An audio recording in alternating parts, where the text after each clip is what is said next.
Hey guys, I hope that you're doing quite well. For this 4th edition of Arty Time, I want to focus on a piece of art that I've walked past by at the Musée d'Orsay. That is The Night of the Flowers by, I almost said Richard.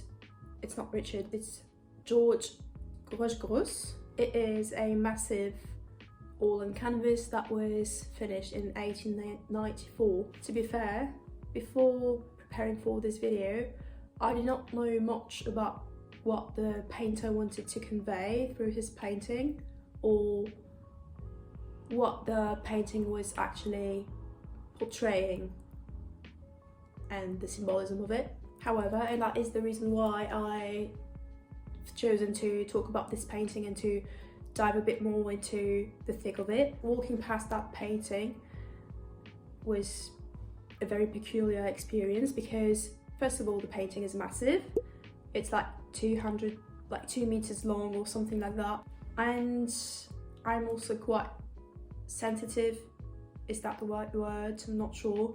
I'm also quite sensitive to the techniques, the painting techniques, and if you know me now, I'm a sucker for academic art and bodies and reflections and how bodies are depicted and people are depicted and the landscapes and stuff. I'm not much into contemporary art. It's not something that moves me a lot.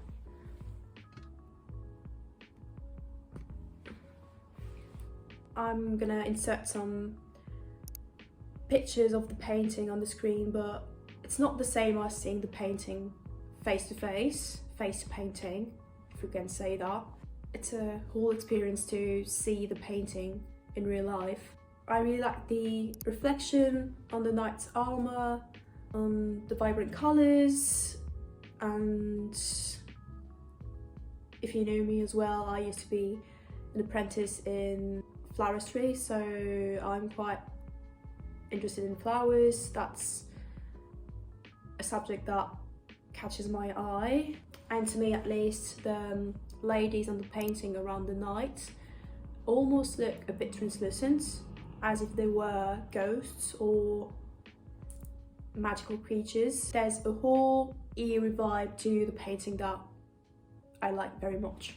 So before we dive into the matter of it all, the tea of the day is actually a rooibos tea. It's from the Man Frère, and it's the caramel rooibos, which is very tasty and I love it very much.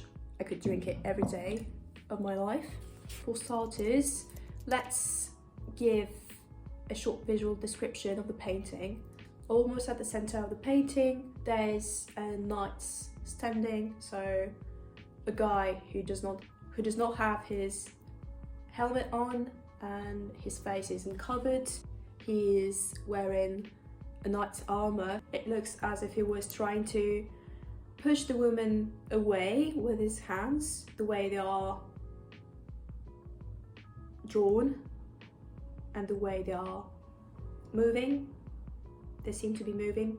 His gaze could be interpreted as avoidant because he's not looking at one of the ladies or not looking up front, is looking at the sky, and in some way it could be looking at the sky to address God's answer and to have his answer or an interaction with him.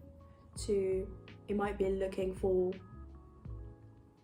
seeking for an advice or an opinion on the whole situation with the girls around him. And we all know that gaze can be quite important, whether it be in works of art or just in everyday life. It tells a lot about the person, his physical language, and how he's reacting to his environment. So there's something to be studied with his gaze. When it comes to his mouth, it seems like it's expressing a sort of joy because it's slightly turning upwards. Might be wrong. All around him there are 14 naked ladies, and there are flowers springing from their heads or on their bodies, sprouting, springing. And as I said before, their skin looks a bit greyish, a bit translucent, as if they were unreal. And the whole scenery is very magnificent, flowery filled. The colours are very bright, are very vibrant. It's an explosion of colours here and there. Now that we've talked about the visuals, let's move to the symbolism behind it, the story it tells.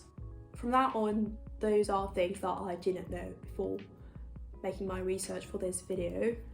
So the Night of the Flowers represents a scene in the 1882 opera by Richard Wagner's entitled Parsifal, and that opera was basically based upon an epic poem that dates back to the Middle Ages, and that medieval epic poem was named Parsifal, and it was written by Wolfram von Eschenbach. Don't want to butcher his name.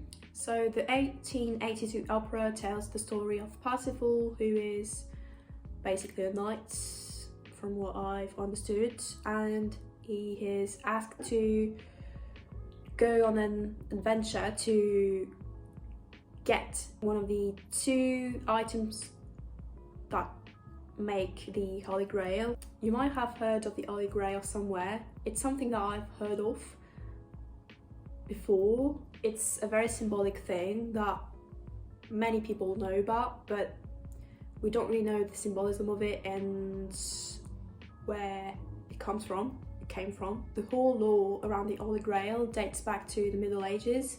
It's quite complete. There's like a whole world built around the Holy Grail, a medieval world with fantasy aspects and quests and enemies and fights and morals. I've seen that there are different interpretations around the Holy Grail, what it actually is. In that opera, the Holy Grail is combining 2 items. The first one being like the sacred vase, the one that you might have in mind, that sort of cup. So the sacred vase is said to contain Christ's blood, and item number 2 is a sacred spear. The 2 items combined are the Holy Grail, basically, and it's said to hold powers. So Parsifal has to go on some sort of quest to get the spear back because it got stolen or lost, and it's begun to turn into chaos, the world they are in, the city they are in. On his way, he meets enemies, he meets fantastic beings, unreal beings. I'm just summarising in a very simple way what I've gathered, but if you are more interested and motivated enough to learn more about the Holy Grail and the various stories around that, I'll advise you to make your own research. It's quite dense, so if you're interested in medieval quests and lore, you should be highly happy with what you can find.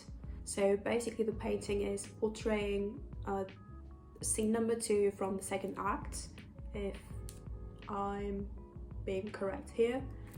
And this is a scene in which Parsifal has just defeated some enemies. He has to go through a garden to just continue his quest and his way. In that garden, the flowery field, they are like the nymphs, the ladies that try to seduce him and try to tease him because they were said to be lovers, to be in love with the guys, the enemies that Parsifal has just killed. So they're trying to get revenge in some way, and they are on the side of the enemy basically. So in that painting there are being temptresses. Let's continue with the waves the painting could be tied to and associated with. Historically speaking, George Roche was right into the period of Art Nouveau. That wave of art hovered between the 1890s and the 1910s. It's quite short.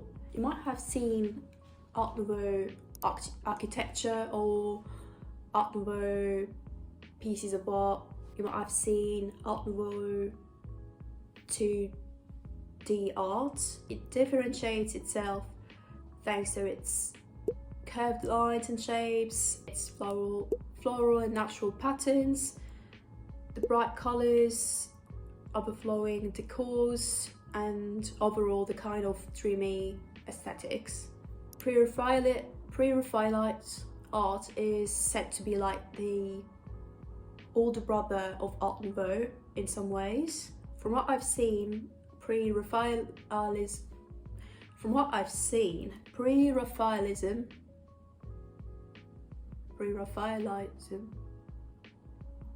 stood as an opponent to academic art. I talked about academic art in the first art tea time, so if you want to know a bit more about what it stands for, I'll advise you to go back to that video. I'm just gonna leave things here for pre-Raphaelite art because I might go a bit more into details in another art tea time video, so you'll see later. And also, the Night of the Flowers could be associated with symbolic art, and it emphasized dreamlike sceneries, mystical and religious scenes. And contrary to the Night of the Flowers, the pieces of art in that wave were not always vibrant and always portraying, let's say, joyful scenes. They were often more gloomier aspect to them, darker undertones. Interestingly enough, symbolic art inspired poets of the time. You might have heard of Verlaine, Baudelaire, who else? Rimbaud. There's a characteristic of symbolic art that kinda echoes the Night of the Flowers, and that is synesthesia, and that is the search for a relationship between visual aspects like lines, shapes, colors, and sensory qualities like sound and scent. That might be weird to hear, but there's almost a musical interpretation, for instance, to be done with the paintings that they do. The lines, the shapes, the colors, they are almost like partitions, and the movement of everything is like a melody of some sort. So that's quite interesting. And there's another characteristic of symbolic art which can echo today's painting as well, and that is the fascination for femme fatale. I'm not quite sure, I've actually not made the deepest research about that, but to me a femme fatale is a woman who is good at seducing people. It's always in a sneaky way and for evil purposes, but there's nothing wrong with being a femme fatale if you have just benevolent purposes, selfish purposes that are not harmful to any people out there. And that's not it. There's another wave of art that could be linked to that painting, and that is Impressionism. You might have in mind like Monet's paintings or Van Gogh. What is the pronunciation?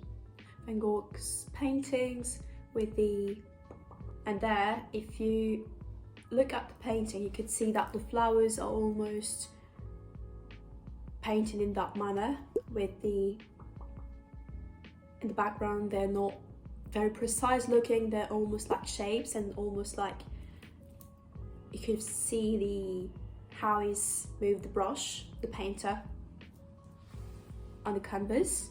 But it's not all imprecise like impressionism, because the flowers on the foreground are a bit more precise, not very realistic as they could be with academic art, but they're a bit more shaped and a bit more true to real life. Last but not least, I want to briefly mention some paintings that quite resemble that frame and the theme of that frame. Indeed, they are paintings depicting myths that we can draw similarities with the Night of the Flowers. Not sure that I phrased that sentence right. You've gotten the idea. As I've said before, the Night of the Flowers portrays a male figure being tempted by evil female figures, and that is actually a sort of theme that we can find elsewhere. First off, it reminded me of that famous scene in the Odyssey from Homer, in which Ulysses faces the sirens' deadly singing, enchanting singing. Because they are warned beforehand about the danger of the sirens, he is quite curious and he still wants to hear the singing. He still asks his crew to block their ears with earwax. Is that it? Beeswax. In order to be able to hear the singing without putting himself in danger, he asked his mates to tie him around the mast. And I did remember another scene that I found could be quite similar, but I had to make a bit more of research because I did not remember what it was about and where it came from. But it's actually from, I think, Ovid's Metamorphoses. It is the myth of Hylas and the Naiads. So the Naiads are female water nymphs, and Hylas goes closer to a water thing, like to a river or something, and there are the Naiads in there, and they're evil and try to lure him to his death. Those two things are just a sample of all the other pieces of art that actually take that dynamic as a topic. I must say that I'm feeling quite concerned because I don't know why ladies have been associated with that femme fatale symbolism in an evil way. Of course, I do think that it has something to do with religion, because in the Bible, Eve is the one who succumbs to temptations, so that might be one of the explanations why the temptress's dynamic against the male figure who tries to be strong and not to succumb and not to fall into the trap is so recurrent and is so fascinating to people. So that's it for today. I hope that you've discovered a new painting and that you love it as much as I love it. If you have the chance one day to travel to Paris and to go to the Musée d'Orsay, please take the time to stare at the painting and to, just appreciate that painting, because it's magnificent and very poetic, and I guess because of the symbolic art thing with colours and shapes and things, lines associated with music and stuff, almost doing a partition. If you have any recommendations to give me about paintings that give a similar vibes and that you think I could like, please put them in the comments. I think that now you're starting to see the pattern of pieces of art I tend to enjoy looking at. Again, I've forgotten to sip on my tea, to sip my tea, to sip on my tea. It's at the perfect temperature. It's warm enough, and what is nice about robots is that you can actually let the infuser in the water for a long time and it doesn't turn amer, sour. No, that's acid. The taste of the water is not too strong. Well, I wish you a good one, and I'll see you very soon in a future video. Goodbye.